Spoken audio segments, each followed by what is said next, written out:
So this is the third part of the Dream Dinners analysis. This is the net present value analysis of the cash flows given from the pro formas. What we've done here is set up a very basic income statement to get to total cash, and I've made some alterations, or I've added some things to the pro formas that I think were necessary in order to correctly evaluate the opportunity. So the top of the line information is generated off of this yellow box. Customers per month were annualized. So you can see that right there, 187 times 12 in order to get yearly totals. Cost of goods sold are just a product of the numbers ran there, or ran right there. And the the revenues are a product of these two amounts. So you can see that all. It's very clear. Gross margin gives us a total amount after just our revenue and cost of goods sold.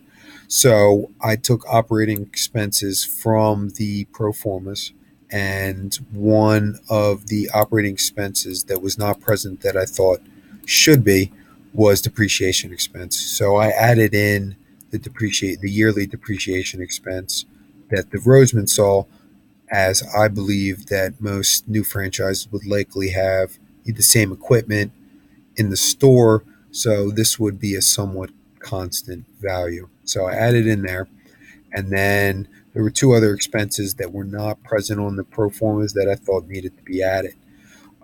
First was income tax expense, which I thought was a bit odd, given that that's usually a pretty substantial cost on most businesses.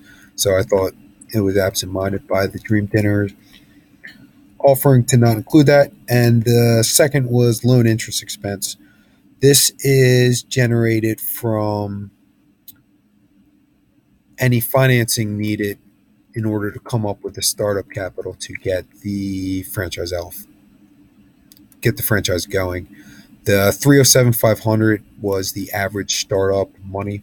So I took the high and the low and got the average. So this And so what I did with that was I ran a 20-year amortization table, and I added in the loan interest amounts right here. So what this is showing right now without the loan interest is that the net present value is positive, and given the 20% rate from the equation, most people would say this would be a project that most investors would be willing to get into. Um, adding adding in the loan interest expense, the net present value goes into the red.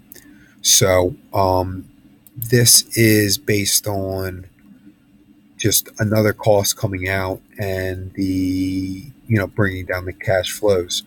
I think this one fact does provide some insight into investors that would want to get into the Dream Dinners franchise.